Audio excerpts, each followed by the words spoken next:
Hemlataben charitable trust કે એમ Choksi jewellers દ્વારા પ્રાથમિક શાળા આસરમામાં વિદ્યાર્થીઓને યુનિફોર્મ તથા ટ્રેકસૂટનું વિતરણ।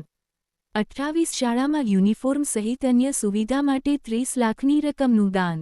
સુરત જિલ્લાની માંગરોળ તાલુકાની જિલ્લા પંચાયત શિક્ષણ સમિતિ સંચાલિત પ્રાથમિક શાળા આસરમામાં તમામ વિદ્યાર્થીઓને 2 જોડી ગણવેશ તથા 2 જોડી ટ્રેક સૂટનું વિતરણ કરવામાં આવેલ હતું। હેમલતાબેન ચેરિટેબલ ટ્રસ્ટ કે એમ ચોકસી જ્વેલર્સ કોસંબાના ચેરમેન શ્રી કેસરીમલ ચોકસી સાહેબ દ્વારા તમામ બાળકોને યુનિફોર્મ ટ્રેકસૂટ આપવામાં આવતા બાળકોમાં આનંદની લાગણી જોવા મળી હતી। શાળા ખાતે યોજાયેલ સમારંભમાં કેસરીમલ ચોકસી સાહેબનું શાળા બાળકો માટે ઋણ સ્વીકારવાના ભાગરૂપે આચાર્ય શ્રી મોહનસિંહ ખેર દ્વારા શાલ ઓઢાડી તેઓનું સન્માન કરવામાં આવેલ। આ પ્રસંગે કંટવા હાઈસ્કૂલના આચાર્ય પ્રવીણસિંહ સોલંકી, શિક્ષક અને સામાજિક અગ્રણી અર્જુનસિંહ મોરથાણા, એસએમસીના અધ્યક્ષ સહિતના મહેમાનો ઉપસ્થિત રહ્યા હતા। આ પ્રસંગે કેસરીમલ સાહેબે બાળકોના અભ્યાસમાં ધ્યાન આપી શાળા તેમજ ગામનું નામ રોશન કરવા સૂચન કરેલ હતું। સુરત જિલ્લા પ્રાથમિક શિક્ષક સંઘના ઉપપ્રમુખ ઇમરા ખાન પઠાણ પણ ખાસ ઉપસ્થિત રહી કે એમ ચોકસી પરિવારની આ ઉમદા પ્રવૃત્તિને બિરદાવી હતી। અત્રે ઉલ્લેખનીય છે કે અત્યાર સુધી લગભગ 28 શાળાના 2200 જેટલા બાળકોને કેસરીમલ ચોકસી તરફથી યુનિફોર્મ વિતરણ કરવામાં આવેલ છે અને શાળાની નાની મોટી જરૂરિયાતો પૂરી કરવા અંદાજિત 30 લાખ જેટલી રકમનું દાન પણ આપેલ છે। સાથે દરેક શાળામાં અલ્પાહાર પણ ટ્રસ્ટ દ્વારા કરાવવામાં આવેલ। આચાર્ય મોહનસિંહ ખેરે દરેકનો ઋણ સ્વીકાર કરેલ હતો।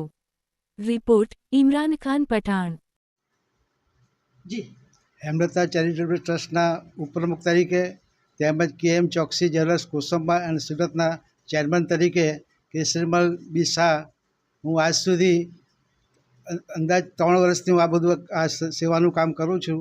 લગભગ મારા હાથથી આજ સુધી 2150 બાળકોને pant shoot, T shirt, uniform તેમજ બધી જાતની સ્કૂલની લગતી આઇટમ, નોટબુક તેમજ પાકીટ પણ આપું છું। આ વર્ષ મને ઉપરવાળાએ પણ ઘણું આપ્યું છે। હું એ જ કોશિશ કરીશ કે મારાથી જે બાળકોની સેવા થાય, શિક્ષણનું જ હું કામ લઉં છું, બીજા કોઈ કામમાં માથું મારતો નથી। જય જિનેન્દ્ર, જય